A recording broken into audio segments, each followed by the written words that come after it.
My name is Nathaniel Elijah Greene. I'm 41 years old. I was born with dirt under my nails, calluses on my hands, and a father who believed in sweat more than sentiment. We didn't grow up with much, but what we had, we built ourselves. When my father passed, he left behind two things: an unfiled will and a house full of memories. My brother, Jacob Ray Greene, was the golden child, the smooth talker, the one who always knew which fork to use and which lie to tell. And while I grieved, he called the family lawyer. He took everything, sold our father's land, emptied the accounts, bought himself a gated mansion 2 towns over, complete with a circular driveway and an imported lawn he didn't even know how to water. He told everyone I walked away, said I didn't want the money. But what he didn't know was that I was already making my way to the front gate, wearing a company-issued polo, pushing a mower. I became his gardener, and from the ground up, I started taking everything back. I was at the hospital when he took his last breath. My father, Elijah Ford Greene, had been a man of few words and fewer indulgences. He drove the same rusted truck for 20 years, ate black coffee and toast every morning, wore boots that had soles older than me. But the one thing he cared about, more than engines or tools or silence, was family.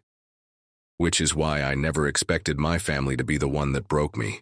It rained the day we buried him, not a light mist, not a cinematic drizzle. It poured, the kind of rain that soaks through your jacket and spine at the same time, the kind of rain that doesn't cleanse, it drowns. Only a handful of people showed up. I stood beneath the tent, water sliding down the back of my neck, staring at the casket like it still had things to say. Next to me, Jacob, in his tailored charcoal suit, slick black umbrella, and crocodile shoes. He hadn't cried, not once. Instead, he tapped away at his phone, whispering to some contact I didn't know he had. When the priest finished his final words, Jacob turned to me with a dry smile. "You're the executor, right?" "What?" I asked. "Dad's will. You're listed, aren't you? I just need to know what we're dealing with." That's when I knew. He wasn't mourning. He was moving.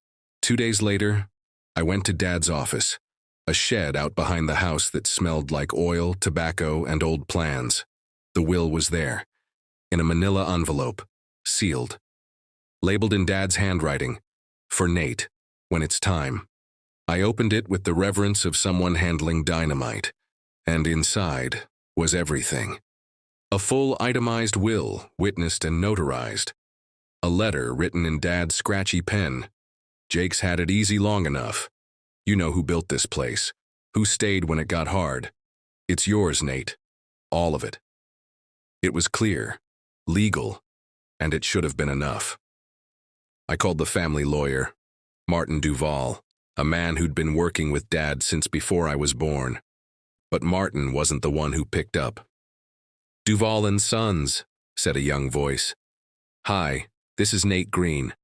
I need to speak with Martin about my father's will." "Oh, I'm sorry, Mr. Greene. Martin passed last fall. We took over his active clients. Anything not on file, we wouldn't have access to." I froze. Dad never submitted the updated will. All those plans, all those words, they were in my hands and not in any courts. I was holding my inheritance, and also watching it slip through my fingers. The next morning, I drove up to Dad's old house, the one we were supposed to sort through together. It was already sold. A bright red "under contract" sign stood in the yard. Boxes were being loaded into a moving truck, and standing on the porch, directing movers with his sunglasses on, Jacob. "You're here late," he called out. "What are you doing?" I asked.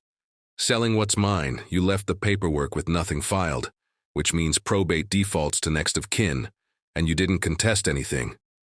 You knew Dad wanted me to have it."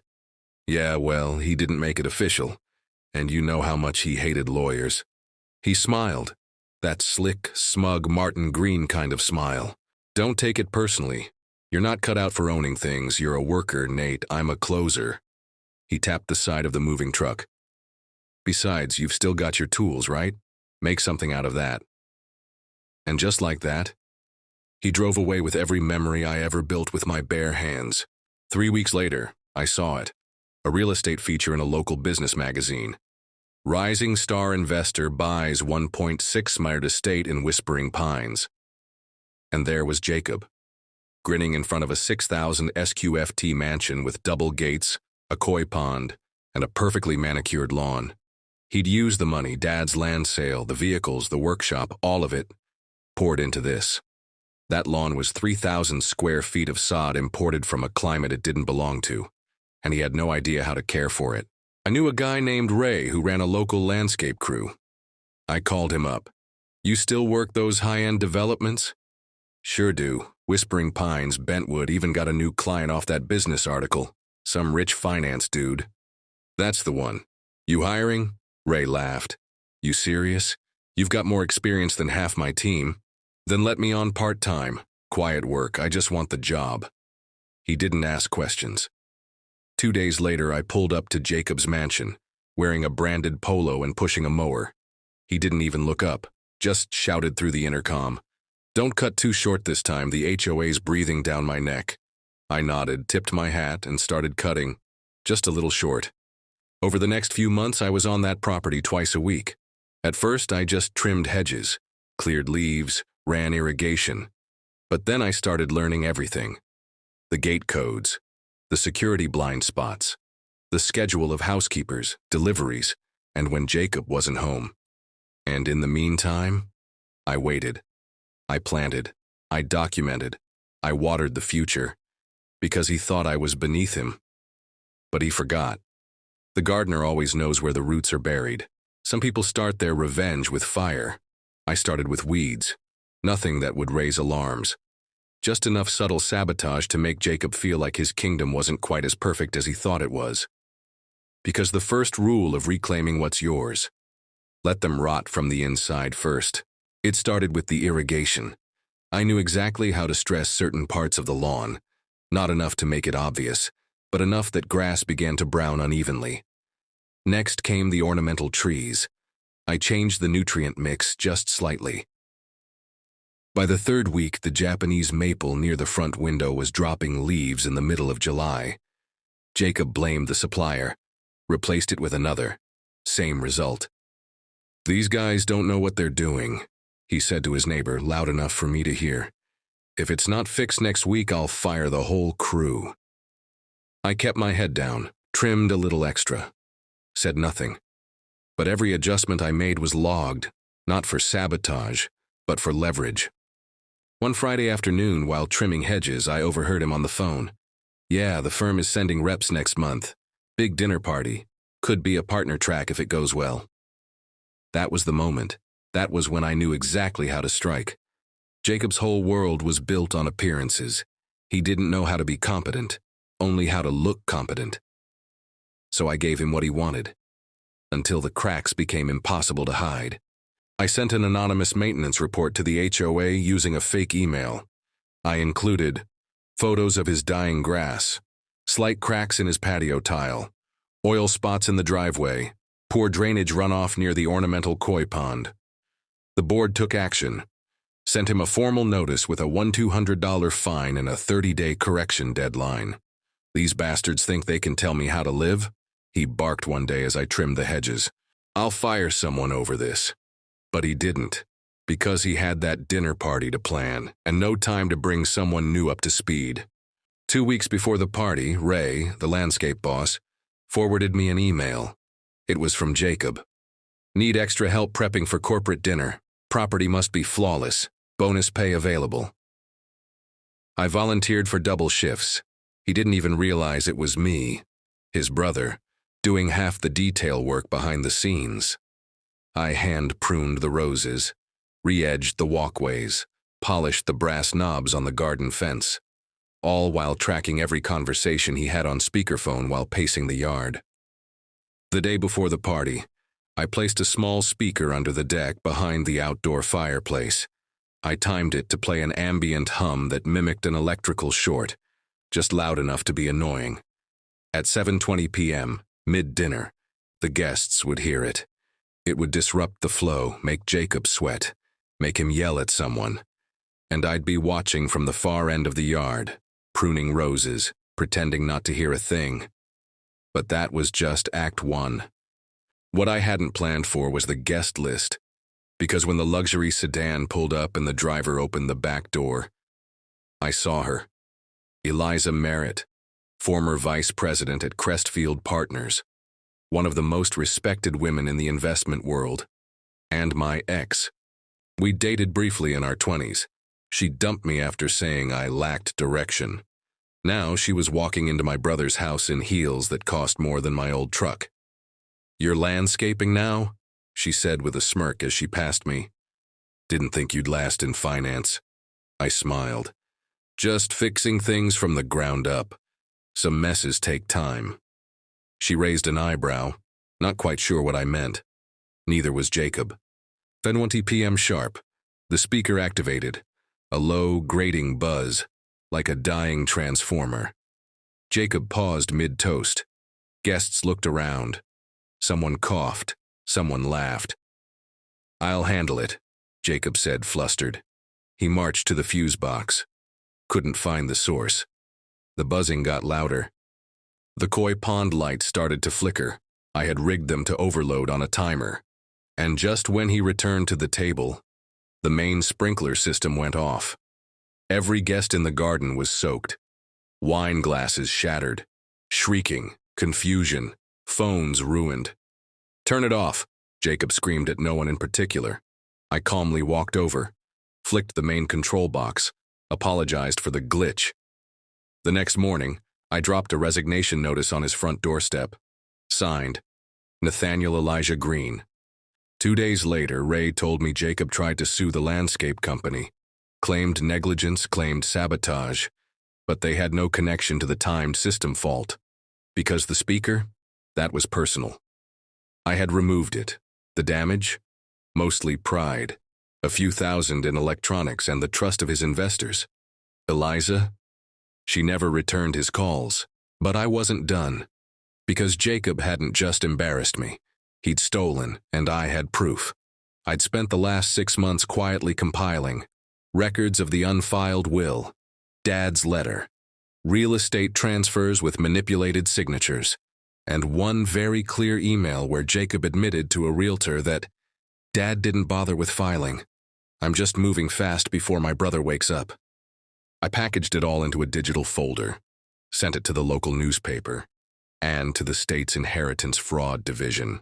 The same week he lost a major client, Jacob received a letter from the Office of Succession Review. It said, "We are reviewing a potential dispute regarding assets transferred without official probate or consent." He went on a social media hiatus that day. His neighbors started whispering. His LinkedIn quietly removed the title founder. I didn't want him in jail. I just wanted the truth on paper. And the world to know that the man in the mansion wasn't a king. He was a squatter in stolen bricks. Ray offered me a promotion after that. I turned it down. I had a new offer from Crestfield Partners. Apparently, Eliza had remembered more than I expected. "You know how to play the long game," she said on the phone. "Let's talk about what it would look like to have you on our innovation team. Some men are buried by shame. Others are suffocated by silence. Jacob, he was about to drown in paperwork. 3 weeks after I sent the documents, a certified letter landed on Jacob's porch. It was from the state probate court. Inside was an official notice of investigation into fraudulent inheritance filings, citing specific real estate transactions and the unfiled will I'd submitted through an estate attorney. He called me, not as a brother, as a man in free fall. "You think you're clever, Nate?" "No," I said, "just honest." "You think this is going to end with you walking away with Dad's money?" "No. I think it ends with you realizing you were never supposed to take it." "You can't prove that. The will wasn't even filed." "But it was signed, dated, witnessed, and now it's in the hands of people who care a lot more about justice than you ever did." Click. What Jacob didn't realize was that the inheritance he used to qualify for that $1 million mortgage, it wasn't valid anymore. Once the estate was officially frozen, his assets were locked. He missed a payment, then another. The bank started circling like vultures with calculators. Within a month, he received a foreclosure notice. Due to disputed funding origin, your loan agreement is being reviewed for potential default. That imported lawn? Now 6 inches overgrown. One sunny afternoon, a county sheriff pulled into the circular drive. He wasn't there to arrest anyone. He was there to deliver a court summons and mark the front gate for potential asset seizure. The HOA sent another notice. The neighbors stopped waving.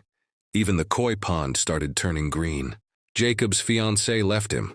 Turns out she liked the house more than the man. His firm revoked his privileges after investors raised concerns about ethical inconsistencies. Eliza? She didn't return his texts, but she did forward me a message he sent her. I made a mistake, should have listened when Nate said it was his. I panicked. Her reply, you didn't panic. You plotted, and he just outplayed you. On a Tuesday morning in courtroom 2B, I sat quietly behind a polished wood bench. Jacob stood on the other side, suit too tight, hair not as slick as it used to be. He looked tired. Mr. Greene, the judge said, do you acknowledge that you knowingly withheld knowledge of an alternate will while filing for probate? Gus, I didn't think it was real. You had possession of the envelope. You ignored its contents. He didn't file it. But you knew it existed, and in the eyes of this court, that makes your actions not just unethical, but criminally negligent. The ruling was short: full reversal of probate approval, restoration of original estate terms, liquidation of mansion property to recover unjust gains, additional damages assigned to Elijah Greene's rightful heir, me. 3 months later, the mansion was back on the market, under court supervision. The marble floors, not his anymore. The koi pond, drained and cleaned, and the ornamental Japanese maple out front, still dead. I didn't go to the auction, but I did leave something behind. Inside the mailbox, I left a sealed envelope addressed to Jacob. Inside was a photo of our dad's workshop, and a note that read, he left us both tools. Only one of us ever learned how to use them. I didn't buy the mansion. Would have been too easy, too hollow. Instead, I used part of the restitution to rebuild Dad's land. Same foundation, new siding. Added a workshop with tools I'd collected over the years. I started a small landscaping business of my own, called it Green Roots. Clients liked the name. They didn't know the story, didn't need to. I knew. 6 months after the case closed, I received a postcard with no return address. It just said, you always were better at growing things. J. I didn't smile, didn't cry. I just filed it under finished business and got back to work. Because some victories aren't loud, they're quiet, planted, watered, earned. People think revenge is about fire. Explosions, drama, grand exits, but the truth? Real revenge is a garden, quiet, patient, and if you tend it right, it outlives everything. The house I rebuilt on Dad's land wasn't massive. It had 2 bedrooms, a wraparound porch, and floors I sanded by hand. But it was mine. The foundation sat on history. The same plot where Dad used to teach me how to change oil or patch fence posts. I didn't restore it for appearances. I restored it for peace. There's something sacred about building with your own hands. It holds. It remembers. It forgives. Green Roots took off faster than I expected. Not because I advertised, I didn't. Clients came by word of mouth, neighbors who saw lawns transform overnight, people who appreciated a man who showed up, worked hard, and didn't overcharge. I hired 2 guys from a halfway program downtown. One was an ex-con, the other was a recovering addict. I didn't ask about their pasts, just gave them gloves, boots, and trust. Because I knew what it felt like to be underestimated. One day, a kid from the neighborhood rode his bike past the yard and stopped. Mister, are you a gardener or an engineer? Why? I asked. Because my mom says our yards never looked like this. She says you're doing math in the dirt. I laughed. Little of both, I guess. He showed up again the next day and the next. Eventually, I gave him a notebook and told him to start tracking the seed schedules. He's in college now, studying environmental design. Still sends me pictures of trees. Sometimes I sit on the porch at dusk with a glass of water and just breathe. No noise, no alerts, no lawsuits or HOA complaints or dripping koi ponds. Just wind through the grass, the creak of the porch swing, and the fading hum of something whole. It's not dramatic, not marketable, but it's mine. About a year after the foreclosure, I was filling up gas when I saw him. Jacob. He looked smaller. Not physically, just less polished. Khakis instead of custom suits. A used hatchback instead of his Tesla. We made eye contact. He gave a slight nod. "Hey," he said. "Hey." He didn't apologize. I didn't ask. But as he turned to leave, he paused. Dad would have hated how that went down. "Yeah," I said. "But he'd be proud of how it ended." Jacob didn't reply. He just got in his car and drove off. There's a drawer in my office. Inside it, a letter I wrote months ago but never mailed. Addressed to Jacob. Handwritten. It says, "I don't hate you. I just wish you'd remembered who built the road before you tried to pave over it. You weren't supposed to fail. You were supposed to stand beside me. But if losing it all is what it took for you to see the truth, then maybe this wasn't revenge. Maybe it was the lesson Dad never got to give." I left it unsigned. One spring morning, I got a call from a local teacher asking if I'd come speak to a group of 11th graders about entrepreneurship. I hesitated. But when I walked in and saw a classroom full of wide-eyed kids in hoodies and worn sneakers, I said yes. "How many of you think success comes in a suit?" I asked. A few hands went up. "It doesn't," I told them. "It comes in sweat and patience and learning when to keep your mouth shut while you plant your future under someone else's nose." They clapped. But more importantly, they listened. From the old house, I kept 3 things. 1, Dad's leather tool belt, cracked, faded, heavy. 2, the handwritten will, framed and tucked behind my bookshelf. 3, a rusted mailbox, the same one where I left Jacob that final letter. I mounted it near my workshop, not for function, just so I'd never forget where this all started. Behind the new house, I built a raised garden bed. I filled it with herbs Dad used to cook with, rosemary, thyme, mint, and some tomatoes just for fun. One afternoon, that same neighborhood kid stopped by with his little sister. She pointed at the garden. "Who lives there?" "Nobody," I smiled. "Then why do you grow things in it?" "Because even empty ground deserves something beautiful." She didn't understand it fully. But one day, she will. People ask me if I miss the money, the mansion, the lifestyle I could have had. And every time I smile, because what I have now, it can't be stolen, can't be signed away, can't be undone with a fake filing or a legal loophole, because I built it, slowly, quietly, brick by brick, and this time the roots run deep.